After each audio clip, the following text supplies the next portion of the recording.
Assalamualaikum warahmatullahi wabarakatuh. Sahabat-sahabat sekalian, ada satu pertanyaan menarik untuk dibahas. Sebagian kecil masyarakat ada yang mempertanyakan tentang status seorang suami yang pergi meninggalkan istrinya lebih dari 2 tahun lamanya, entah dengan alasan merantau, menjadi tenaga kerja di luar negeri atau apapun alasannya. Nah, ketika dia pulang ke rumahnya, apakah dia harus mengulangi ijab qabulnya atau tidak? Nah, pertanyaan seperti ini muncul karena memang dianggap suami ini telah melanggar salah satu poin dalam sigot ta'liq talak yang dibacakan setelah ijab qabul dilaksanakan. Sebagaimana kita maklumi bahwa di dalam sigot ta'liq ada 4 poin atau 4 persyaratan yang bisa menyebabkan jatuhnya talak dari suami kepada istri. 4 poin tersebut adalah: yang pertama, apabila suami meninggalkan istri 2 tahun atau lebih berturut-turut. 2 tahun berturut-turut.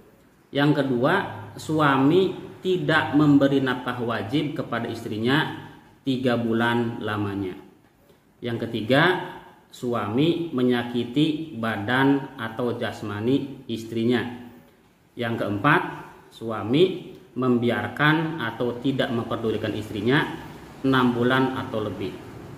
Nah, 4 syarat ini disebut sebagai syarat alternatif, di mana dari 4 syarat tersebut apabila salah satunya saja terjadi dilanggar oleh suami, maka bisa dikatakan suami telah melanggar sigot ta'liq talak.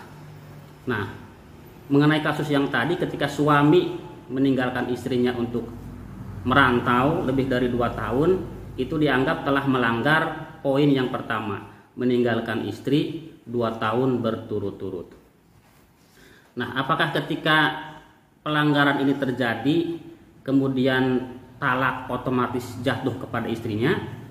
Nah, ternyata tidak demikian, karena persyaratan yang tadi disebutkan tadi, yang 4 poin tersebut ternyata harus diikuti oleh persyaratan selanjutnya yang masih satu paket dengan persyaratan tersebut yang juga diucapkan pada saat pembacaan sigot ta'liq. 4 syarat tersebut adalah: yang pertama, kalau istrinya tidak ridho; yang kedua, istrinya mengajukan ke pengadilan agama; yang ketiga, pengadilan agama mengabulkan gugatan tersebut; yang keempat, istri membayar iwad atau pengganti Rp10.000. Nah, apabila 4 persyaratan lanjutan tersebut ditempuh oleh istrinya dan pengadilan agama mengabulkan, maka barulah talak tersebut jatuh. Sehingga apabila suami pulang ke rumahnya dari merantau menjadi tenaga kerja Indonesia selama 2 tahun lebih, tapi istrinya ternyata ridho, tidak mengajukan ke pengadilan agama, maka talaknya tidak jatuh. Talaknya akan jatuh hanya apabila istri merasa tidak ridho dan kemudian mengajukan ke pengadilan agama, pengadilan agamanya mengabulkan, kemudian membayar iwad. Demikian disimpulkan bahwa ketika pulang ke tanah air, seorang suami yang lama merantau lebih dari 2 tahun atau berapa tahun, asalkan istrinya ridho, maka talaknya tidak jatuh dan tidak perlu mengulangi ijab qabulnya kembali. Mudah-mudahan bermanfaat secara singkat penjelasan tersebut. Assalamualaikum warahmatullahi wabarakatuh.